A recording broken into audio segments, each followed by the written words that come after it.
ذوالقرنین کا تذکرہ ہے کہ بہت بڑے بادشاہ گزرے ہیں، پوری دنیا فتح کی انہوں نے، حضرت ذوالقرنین نے۔ قرآن کہتا ہے زمین کے مشرق کی انتہا میں بھی پہنچے اور زمین کے مغرب کی انتہا میں، اور ایک ایسی قوم کے پاس پہنچے ذوالقرنین کہ وہ قوم حضرت ذوالقرنین کی زبان نہیں سمجھتی تھی، تو ترجمان کے ذریعے اس قوم سے بات ہوئی۔ اس قوم نے کہا کہ آپ بڑے طاقتور بادشاہ ہو، ہم ایک مصیبت میں مبتلا ہیں، آپ اس سے ہمیں بچائیں۔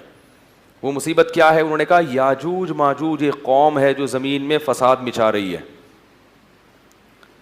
تو آپ ہمیں اس سے کیا کریں؟ اس کے شر سے بچا لیں۔ تو حضرت ذوالقرنین نے جو پہاڑوں کی وادیاں تھیں نا، ان کے درمیان لوہا اور سیسا گرم کر کے، بڑا مشکل کام ہے یہ پہاڑوں کو لوہے اور سیسے سے بند کرنا، اس قوم کو پیک کر دیا، سیل پیک، کہ یہ قوم اب قیامت تک نکل نہ سکے اور دنیا ان کے شر سے محفوظ رہے۔ دو جگہ قرآن میں یاجوج اور ماجوج کا تذکرہ ہے۔ حدیث میں آتا ہے کہ وہ جو یاجوج اور ماجوج ہیں اتنی کثرت سے ہیں، وہ کیا کرتے ہیں؟ دیوار کو چاٹتے ہیں روزانہ ختم کرنے کے لیے، کہ یہ دیوار چاٹ چاٹ کے کیا کرو؟ ختم کرو۔ اور وہ جب ختم ہونے کے قریب رہتی ہے تو وہ کہتے ہیں اب ہم کل اس کو چاٹیں گے، اور انشاءاللہ نہیں کہتے، تو جب اگلا دن آتا ہے تو دیوار واپس اسی طرح ہو چکی ہوتی ہے۔ تو آپ صلی اللہ علیہ وسلم نے فرمایا قرب قیامت میں وہ یہ کہیں گے کہ انشاءاللہ اس دیوار کو ہم کل ختم کر دیں گے۔ تو جب انشاءاللہ کہیں گے کہ اللہ نے چاہا، کیونکہ وہ مسلمان نہیں ہے وہ قوم، جب اللہ نے چاہا کہیں گے تو وہ دیوار اگلے دن کیا ہو جائے گی؟ ختم۔ اور قرآن میں آتا ہے کہ پھر وہ زمین میں پھیل جائیں گے۔ وَتَرَكْنَا بَعْضَهُمْ يَوْمَئِذٍ يَمُوجُ فِي بَعْضٍ، اتنی کثرت سے زمین میں وہ بہت بڑی تعداد ہوگی، ان کی بہت بڑی تعداد، زمین میں ایسا فساد مچائیں گے کہ لوگوں کا جینا حرام کر دیں گے، گھس رہے ہوں گے ایک دوسرے کے اندر، اتنی کثرت سے ہوں گے۔ فرمایا، اور پھر حدیث میں آتا ہے، یہ تو قرآن میں ہے نا کہ اتنی کثرت سے ان کو چھوڑ دیا جائے گا، حدیث میں آتا ہے کہ حضرت عیسیٰ علیہ الصلاۃ والسلام جب نازل ہوں گے تو پھر یاجوج ماجوج کو ختم کریں گے، ان کی لڑائی ہوگی، وہ اللہ سے بد دعا کریں گے۔ پھر حدیث میں آتا ہے کہ اتنی لاشیں جب وہ مریں گے نا، اتنی لاشیں ہوں گی کہ ان کی لاشوں کی کثرت سے زمین میں بدبو اور تعفن پھیل جائے گا، اور اتنی لاشوں کو ٹھکانے لگانا مسلمانوں کے بس میں نہیں ہوگا۔ پھر حضرت عیسیٰ علیہ السلام اللہ سے دعا کریں گے، بارشیں برسیں گی، سیلاب آئیں گے جن میں ان کی لاشیں بہہ بہہ کے ٹھکانے لگیں گی، تو پھر اس کے بعد دنیا سے کفر کا خاتمہ ہو جائے گا۔ پھر آپ صلی اللہ علیہ وسلم نے بتایا کہ حضرت عیسیٰ علیہ الصلوۃ والسلام کی معیت میں ایسا زمین میں پھر انصاف پھیلے گا، ایسا انصاف پھیلے گا، ایسی اللہ کی عبادت ہوگی کہ برکتیں نازل ہوں گی۔ ایک انگور کا دانہ اتنا بڑا پیدا ہوگا کہ لوگ اس کو سیراب کر کے، ایک انگور کے دانے سے کئی کئی آدمی سیراب ہوں گے، اتنے بڑے بڑے انگور پیدا ہوں گے، کیونکہ جب تقویٰ ہوگا نا زمین میں تو برکتیں آسمان سے نازل ہوں گی، پھلوں کے سائز بڑھ جائیں گے، ان کے ذائقے بڑھ جائیں گے۔ ابھی تو دیکھو چھوٹے ہوتے جا رہے ہیں، پبلک بھی چھوٹی ہوتی جا رہی ہے، قد چھوٹے ہوتے جا رہے ہیں۔ وہ ٹھگنی سے ایک آدمی کی شادی ہوئی کسی چھوٹے قد کی عورت سے، بچے اتنے اتنے سے، اب وہ ماں بچوں کو کھلا رہی ہے، بڑے ہی نہیں ہو رہے، وہ ماں پہ گئے قد میں، تو وہ شوہر جل کے اپنی بیوی سے کہتا ہے یہ بڑے نہیں ہوں گے، ان کو جتنا کھلائے گی یہ اور چھوٹے ہو جائیں گے۔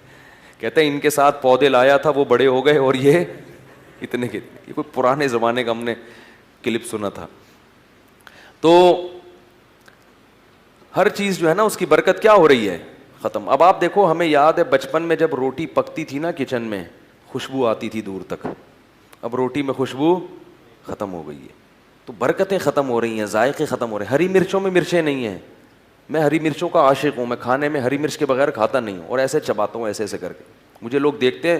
ایک دفعہ میں ہوٹل میں گیا تو میں نے کہا ہری مرچیں لے آؤ، وہ مذاق سمجھتے ہیں، وہ ایک اٹھا کے لے آتا، میں کہتا بھائی ہری مرچیں لے کر آؤ یار، اس نے غصے میں نا پوری پلیٹ بھر کے لے آیا، تو میں کھا گیا، میں تو چاہ ہی رہا تھا کہ پلیٹ بھر کے لے کر آؤں، تو حیران ہو رہا ہے یار یہ تو میں سمجھتا تھا کہ مذاق کر رہا ہے، تو لیکن اب ہری مرچوں میں ذائقہ 6-7 چبا جاؤ اس کے بعد کوئی ایک آدھ نکلتی ہے۔ ہر چیز میں ذائقہ کیا ہو رہا ہے؟ اس کا گناہوں سے بھی بڑا گہرا تعلق ہے، کچھ تو یہ کھاد واد کے اثرات ہیں، کچھ ہماری بدعمالیاں بھی ہیں، چیزوں کے ذائقے کیا ہو رہے ہیں؟ ختم ہو رہے ہیں۔ تو انار حدیث میں آتا ہے اتنا بڑا پیدا ہوگا کہ انار کا جو چھلکا ہے نا اس میں اس کو لوگ سائبان کے طور پہ استعمال کریں گے, اتنے بڑے بڑے چھلکے لوگ اس میں بیٹھ کے چھاؤں کے طور پر رکھیں گے, اتنے بڑے انار پیدا ہوں گے اور ایسے ذائقے دار. تو یہ کچھ علامات تھیں جو اللہ تعالیٰ نے قرآن مجید میں بیان کی. اس پر پھر کبھی بیان کریں گے علامات قیامت پر, قیامت کی علامات میں کیا کیا ہیں. تو یہ ایک مستقل ٹاپک ہے, اس میں لوگوں نے موضوع من گھڑت قصے بہت بنائے ہوئے ہیں, صحیح روایاتیں کم ہیں, اور جو موضوع من گھڑت کتابیں اور اپنی طرف سے قصے کہانیاں بنا کے, ورنہ یہ ایک مستقل ٹاپک ہے, قرآن و سنت میں اس پر بہت کچھ بیان کیا گیا ہے. تو خیر اصحاب کہف کا یہ واقعہ تھا اور حضرت موسیٰ علیہ السلام کا یہ واقعہ. ہاں تو اچھا, یہ جو یاجوج ماجوج ہیں, بعض لوگ یہ اشکال کرتے ہیں کہ اب تک سائنسدانوں کو تو نظر آئی نہیں ہے, یہ زمین میں جو سیاح ہیں جو ان کو تو نظر آئے نہیں, سیٹلائٹ سیارے بھی ہو گئے. تو یاد رکھو انسان نے یہ دعویٰ کرنا غلط ہے کہ زمین کا ایک ایک چپا دیکھ لیا, ایسا نہیں ہے, یہ دعویٰ ہی غلط ہے. گوگل میپ سے جب تک دیکھیں گے نہیں نا جا کے, اور دیکھنے میں آسان نہیں ہے, اور یہ بھی ممکن ہے کہ اللہ نے اس کو گوگل میپ سے چھپا دیا ہو, پردے میں رکھا ہو, وہ پیک بھی ہو گئے ہوں گے کہ وہ اوپر سے نظر نہیں آ رہے ہوں گے. اور بعض لوگ یہ کہتے ہیں کہ یہ چائنیز ہے نا, یہ یاجوج ماجوج ہیں. تو مجھے نہیں پتا, ممکن ہے, میری تحقیق نہیں ہے, کوئی بھروسہ نہیں ہے, کیونکہ یہ بھی پہاڑوں کے اندر ہے اور یہ بھی اتنے زیادہ ہیں کہ جب یہ آئیں گے نا چینگ چینگ پونگ پونگ کر کے پوری دنیا میں. لیکن بہرحال ایک قوم ہے, ہمارا اس پر ایمان ہے کہ وہ ایک قوم ہے جو قرب قیامت میں زمین میں پھیل جائے گی اور فساد مچائے گی, بہت زیادہ فساد مچائے گی.